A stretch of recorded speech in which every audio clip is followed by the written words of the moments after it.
All right, hello. Okay, we're going to do this again. I wanted to read a poem today. This is a poem by Ingrid Wendt. It's called The Unassailable Heart.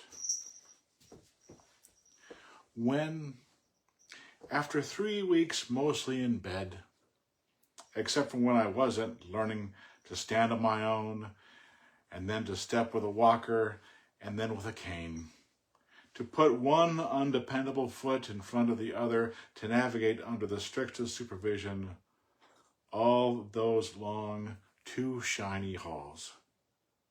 When, after weeks of meals with patients whose brains, like mine, were swollen, whose very essence had been exposed, if not by the nimble fingers of surgeons, then by the Judas of their own dear bodies.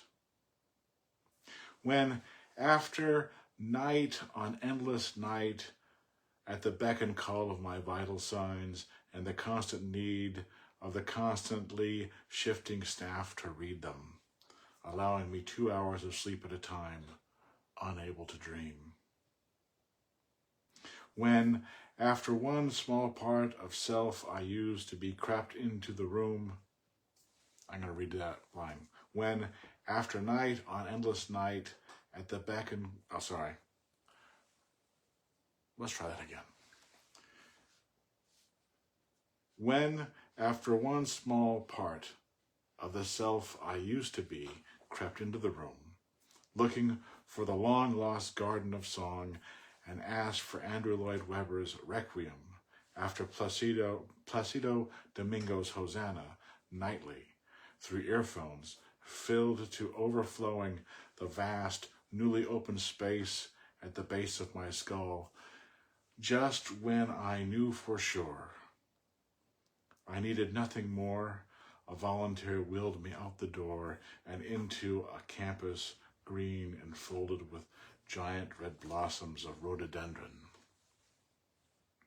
Tears that for so many years had been accessible, not even when one of my best friends died, tears all on their own started to rise. Hosanna, spilled over, Hosanna, in tune with every newly opened cell of my soul, in tune with blossoms praising the ever-lengthening sun, and I, certain as never before of what someday lies ahead, knew also what lay behind the tomb of the unassailable heart. Qui venet in nomine Domini, tell me, what am I to do with so much love?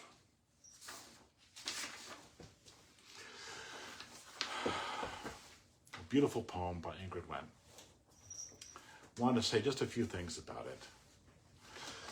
This poem builds tension. And it builds tension with repeating the first half of the poem. This is like a 12-stanza poem. The stanzas are very short. 2 lines, 1 line stanzas. I'll put a link to it in the description or below, whatever. Lines begin, when, comma. When after 3 weeks, when after weeks of meals, when after night on endless night, when after one small part of self. When. And so we're expecting something. We're expecting a payoff. We're expecting, not a payoff, but we're expecting a, once the when ends, then there's the thing. And so the first half of this poem is in anticipation. When.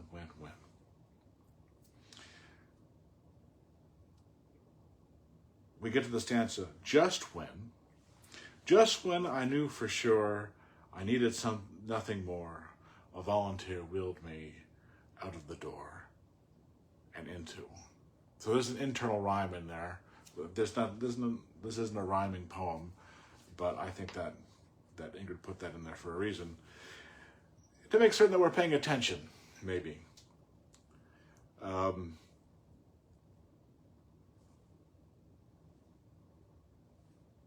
The narrator needs nothing more, and then is wheeled out the door.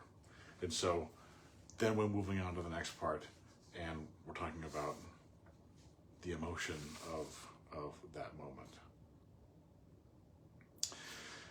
Let's talk about the last line, which I find really interesting. Qui venit in nomine Domini, tell me, what am I to do with so much love?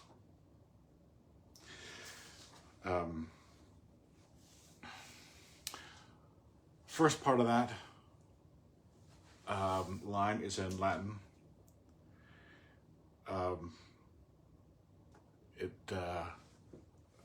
If we want to translate it, we throw into Google Translate, he who comes in the name of the Lord. I think that first part of that line does two things. First, it's in Latin, it's mysterious, and it adds a religious element to this, which has been hinted at earlier on. Earlier on in the poem, we have things like the Judas of our own bodies. We're talking about Andrew Lloyd Webber's Requiem. We have Placido Domingo's Hosanna, and then down below we have Hosanna spilled over, Hosanna in tune with every, or started to rise, Hosanna, spilled over, Hosanna. So these are religious words. So this is it's a mystery, it's a mysterious, and it kind of elevates and puts a religious frame on this last line. Very much so. Also, if you go to a Catholic Mass where they're speaking in Latin, it's part of a benediction, a blessing. Benedictus qui venit in nomine Domini. We bless. But this is just a part of that.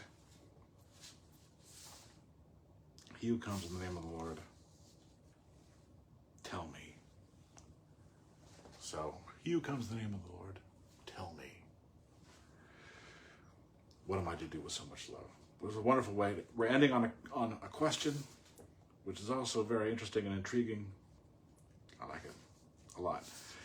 And even though we're ending with a question, and this is the third thing I want to talk about, what we have here is we have kind of like a tension and release.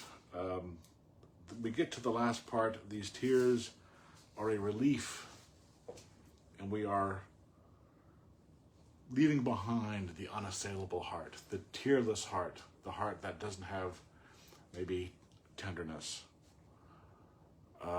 There's two things about tears in here. One is this exposure to the outdoors, putting behind this medical emergency or medical situation, but also the tears couldn't come at the death of a best friend. So sadness and joy. We could actually do kind of a structuralist thing here where we have this kind of like this inside first part of the poem where there's hallways and there's